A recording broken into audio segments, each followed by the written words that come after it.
Hey guys, Loco here with patch 9.9 notes. This patch I wasn't too, excited about because it's not going to be a patch where competitive play is going to happen on. Competitive play is happening on 9.8 during MSI, so 9.9 is a little bit of a weird patch where basically there's going to be no competitive games played on it because after MSI it's summer split and it's going to be a bit of time until summer split. So we have a long break and this patch doesn't mean that much, but I mean, we're not all competitive players. Solo queue also matters a lot, so let's check out this patch.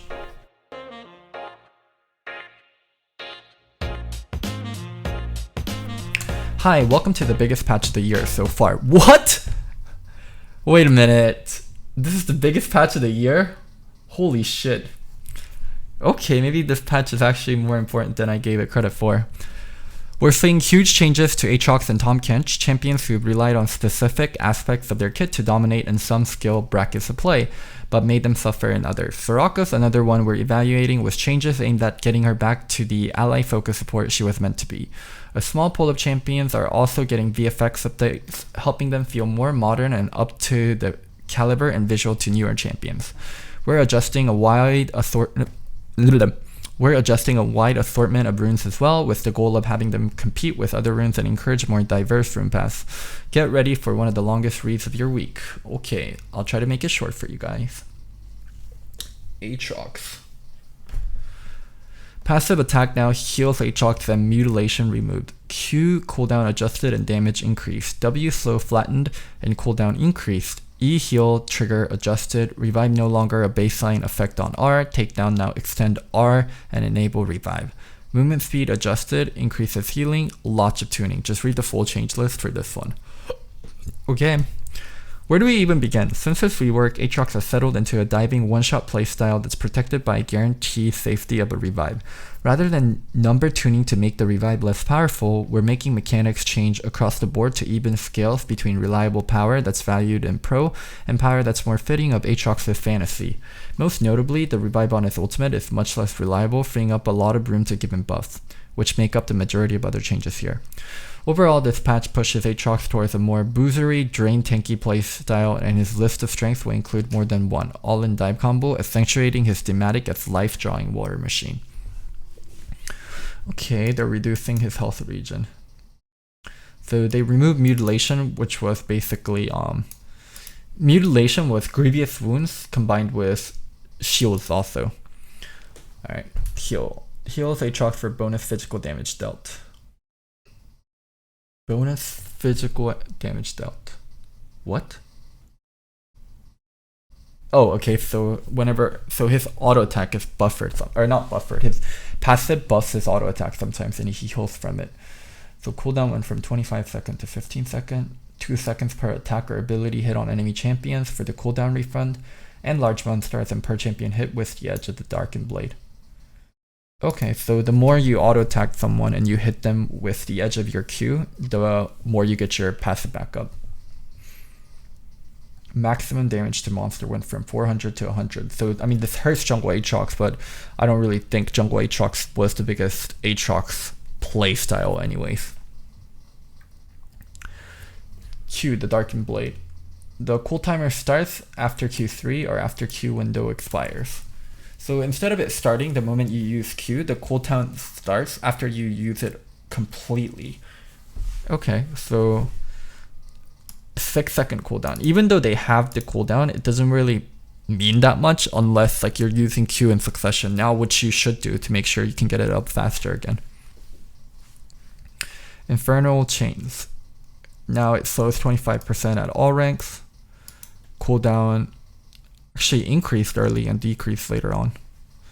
Where did all the buffs go? So there was some buff to the passive, some buff to the Q, a little bit of readjustment of the W, E.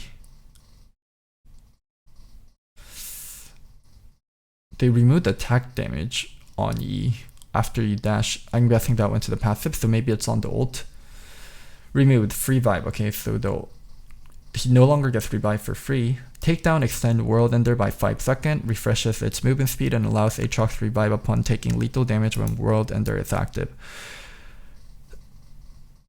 Revive no longer clears temporary buffs on Aatrox. So you can get buffed and die and still have Conqueror stacks potentially. That's interesting. And then you get 60%, 80%, 100 decaying overworld Ender's duration. So the movement speed is definitely a buff. Aatrox receives 40%, 50%, 55%, 70% increased healing during World Ender. Holy shit. So you kind of become... Oh my god. There's also 0.25% cast time. So the cast time went half. Heal during revive went from 50 to 50% to just 30% of Aatrox's maximum health.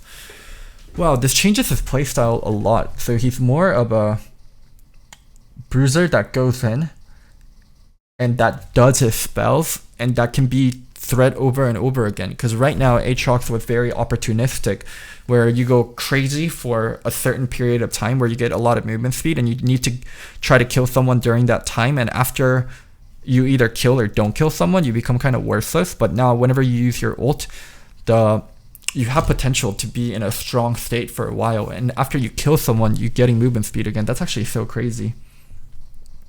He's kind of a mixture of Katarina and Vladimir. That's how I would describe him. A mixture of Katarina / Vladimir. That's melee. It's a bruiser with reset functionality and healing. That's crazy. Wow, this is gonna be very interesting. I'm very curious how he's going to end up playing out. It's going to be actually very similar to the old Aatrox in terms of playstyle, where you go in and you can kill someone, and if you actually do get the kill, you get the ult revive again. Or you get the ult revive and you get the movement speed bonus again. This is actually... I like the direction of change for Aatrox. I thought the other Aatrox was really unhealthy, and also like the cast time going from 0.5 to 0.25 is so nice. There's so many times where you would die during the cast time of your ult. Oh. Damn, be on the lookout for Aatrox. He might be really strong. Blitzcrank. Passive shield adjusted. R passive changed to mark targets with auto attacks and cause more damage after a delay. So basically, sometimes his R would steal creeps or steal kills. So now you can mark a target with your auto, so it will never steal kills. So that's nice. And a lot of visual effects. Rakan. Base health, armor, magic resistance, and magic resistant growth increased, so they're making him more tanky. Base attack decreased, okay. W dash screen increased. R cast time adjusted to disallow W or flash during. So you can't just RW.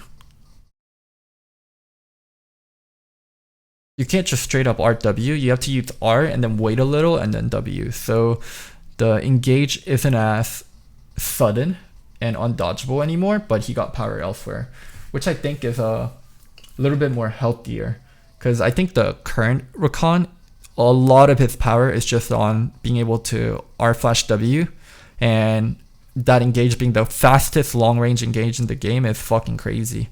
So now they're nerfing it a little bit and giving him power elsewhere, which I like, and he becomes more well balanced as a champion. So, like the Dota playstyle of champions is they can do extreme things and other champions do extreme things. But now Rakan and League kind of style is you can all do cool things, but no one can be so extreme. And that's kind of what they're doing. Soraka, Q cooldown and haste adjusted. Empowered heal for ally and self increased. Damage decreased. E cooldown decreased. Cost now scales and damage decreased late. If Soraka is going to be a bully to our enemies in lane, it should manifest through healing and supporting our ally to allow them to beat the pulp out of enemy lane, not by whittling them down herself with non-counterable damage. While we like that Soraka can contribute a measure of poke damage to her lane, we aren't particularly happy with the fact that her Emax build offers no real counterplay for her opponent. Thank fucking god, because like the Emax Soraka was crazy. Emax Soraka was just so fucking broken, because you couldn't dodge the damage. And you can't trade when she's using E like that. The only real way was to gank her. So I like this change. I really like the cooldown increase on Q at early level, so you can't spam the shit out of this.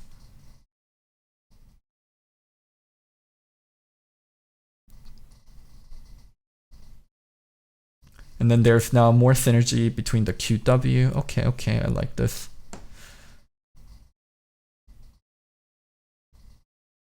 And then nerfing the damage on the E while lowering the cooldown in early levels and increasing the mana. Okay, this is great. So the E max build Soraka will suck, and hopefully people will max Q or W and she becomes more supportive. Great change. Soraka wasn't supposed to be played as this mega undodgeable poke champion, and that's how Soraka was played on. Oh my god, my fan. Let me go close the door.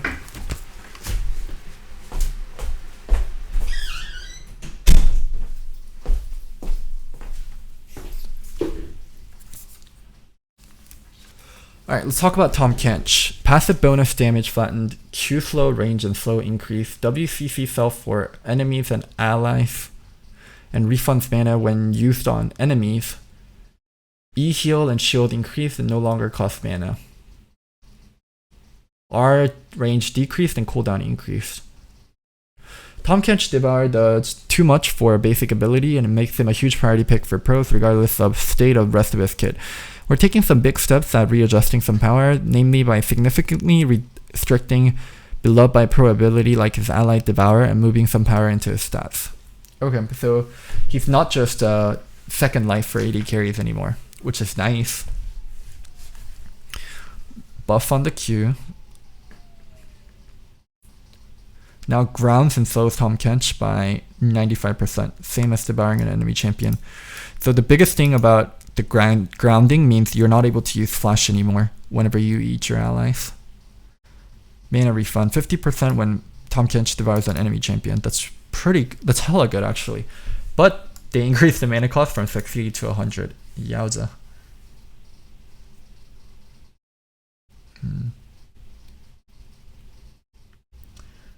I mean, this makes Tahm Kench great versus melee champions, because you can never really honestly eat a range champion in lane. It never really happens unless the enemy is so fucking bad.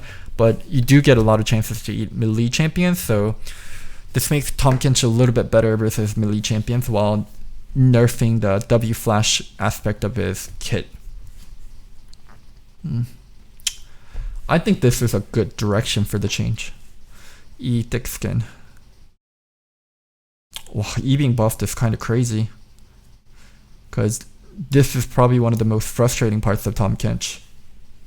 I can't believe like Riot buffed his E, because it's one of the single most frustrating aspects other than his W. So the fact that they're buffing it is kind of wild.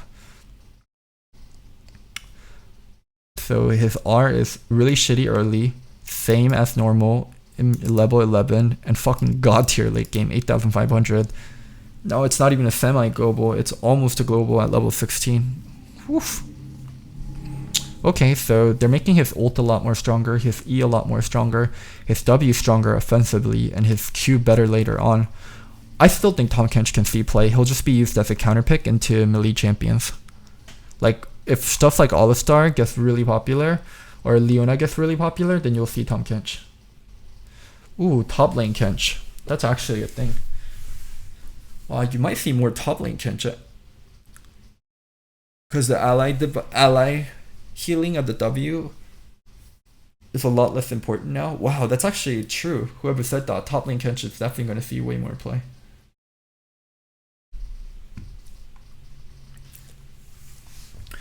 W extend duration when breaking invisibility decreased, cooldown increased early. Whelp, Akali nerfs are always good. Q healing and damage increased. Ooh, I like the Q healing increase on Darius. That's one of the most fun parts when you're in the middle of a team fight and you land Q on multiple people and you're able to heal a lot. Overall, I like that change also. Echo, base attack damage increased, E cost decreased at later ranks. Okay, so he synergizes better with Sheen. He gets to CS a little bit easier. Mana cost on E less. I mean, this is overall very nice buff for Echo. Okay, Hecarim nerfs, thank god.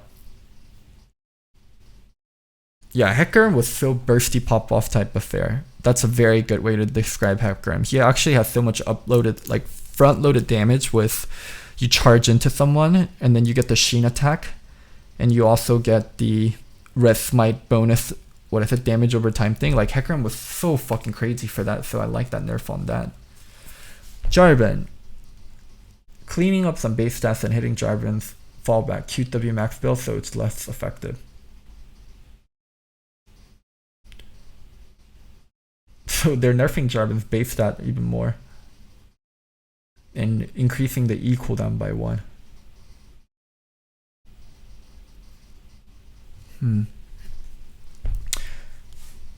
I like where Jarvan is at as a jungler. He's a really good tank jungler. I think shaving off some of his early game power. Actually, I probably would like Jarvan better if he was played more bruisery than like a tank. So I like the fact that they're nerfing his W, and the base stat nerfs are pretty minor, so I don't think it's that big. And it's just making it so the numbers are cleaner. Like instead of being at 571.2, it's just 570, which I like.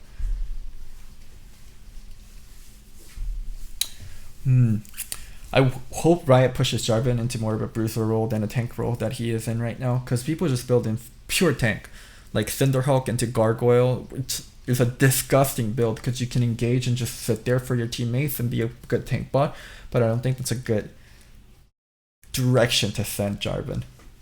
Kennen, E bonus resistance removed, bonus resistance added to the R.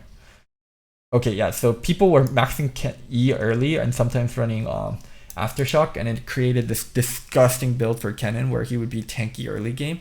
So they're removing that and putting it to R and destroying the Emax build. Thank you, Riot. So, okay, there's a big change with Rift Scuttle, so just changing that for Kindred also. I mean, W damage increase late for Lissandra, this is meaningless. Small Q buff for Maokai, pretty meaningless. Ooh, Morgana E cooldown increased at early level and shield strength decreased. Damn. I like Morgana's shield window being longer because it is her most defining skill. I would say Morgana's Black Shield is even more defining than her Bind. There's a lot of champions with Bind. Like there's Lux, there's Nico. Her Black Shield is truly what makes her unique. And increasing the window for Black Shield. Interesting. I understand Morgana is strong right now, and so that is probably the correct position to hit her. Rek'Sai, base attack damage and attack damage growth decreased, empower Q cooldown increased, E and true damage decreased.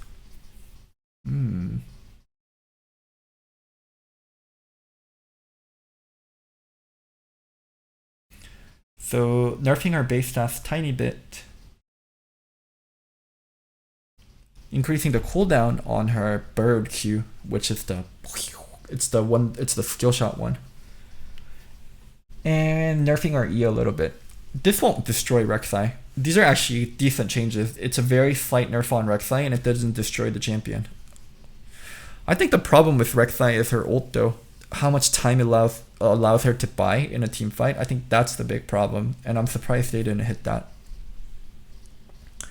Well, Len's no longer just fuck Shaco. That's actually good. Shaco players used to just get so fucked by people just using Red Trinket. So the boxes now no longer pop whenever you get Red Trinket. It actually just gets 3-bealed, and you actually have to physically destroy it still. Shen, base attack speed ratio increased, E damage ratio increased. A little bit of buff, okay. They killed Silas in 9.7 and they're helping him a little bit. Let's see where he lands. I think he's shitty, and I'm not sure if his W is enough to help him out to a point where he'll see competitive play again. We'll see. Volibear W. These are such like small changes, don't really matter. Hunter Potion removed because people never fucking pick it. Thank you. Mana Moon base damage increase. Bow Down Ezreal mains. I mean, Ezreal is pretty much the only champion that goes Mana Immune. But Mana Immune is almost an exclusive Ezreal item. So basically a buff to Mana Immune is a straight buff to Ezreal. BFX. Oh man, I play so much Caitlyn. They're doing a BFX update on Caitlyn. Nice. I'll play her a little bit more. Jax BFX. Nice. I play Jax too. Kate and Jax BFX. I'm happy. Renekton and Ashby effects also.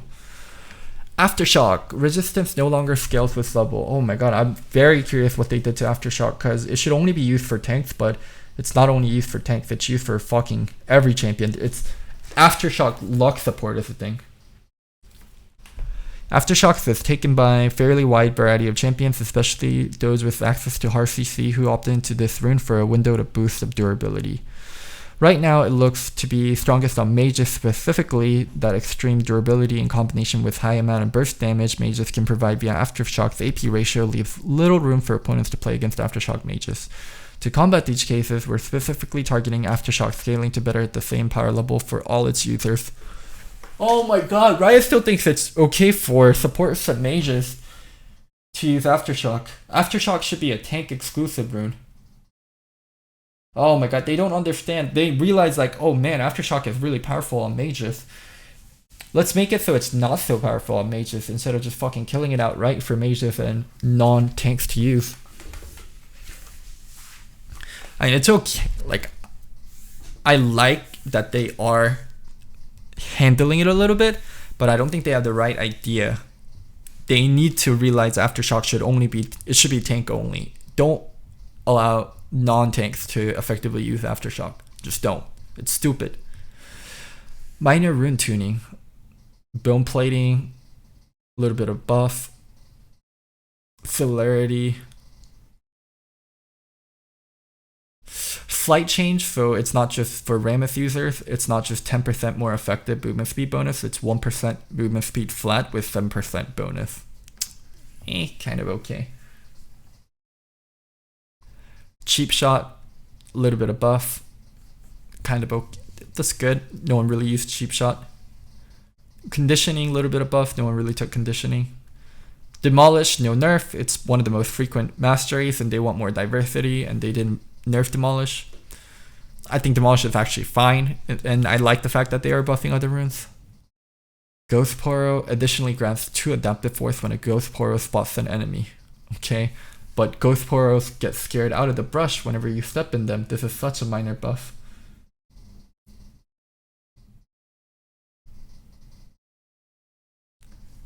Magical footwear. Oh my god. Oh, I took this mastery so often. Now it's 12. You get the boost at 12 minutes and minus 45 seconds per takedown. Ugh. Ugh. So if you get 3 takedowns,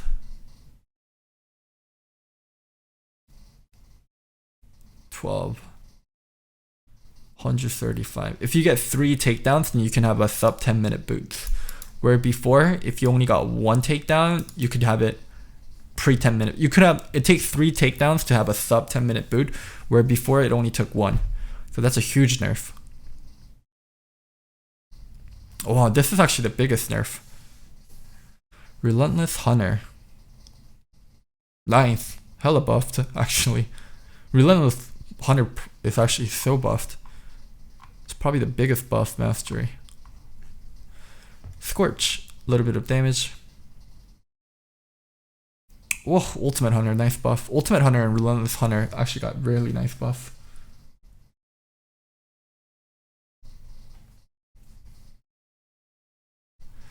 Rift Scuttle. Oh, this is actually the biggest change. Scuttler's first spawn now happens later in the game. So this was a Jat change, so Scuttle spawns at 3:15. Actually, let's read through. So at 2 minutes, basically you were forced into a level 2 fight, and it would push people to pick junglers that are strong at level 1 and 2. So by delaying the Rift Scuttle spawn, you'll fight them at level 3. So it's not meant to be a nerf, it just means Riot doesn't want to pigeonhole people into picking strong level 1 and level 2 junglers, which is nice. So overall, I actually like the change, but I'm not a jungler, so we'll see it play out, but I definitely do think it's a much more healthy change.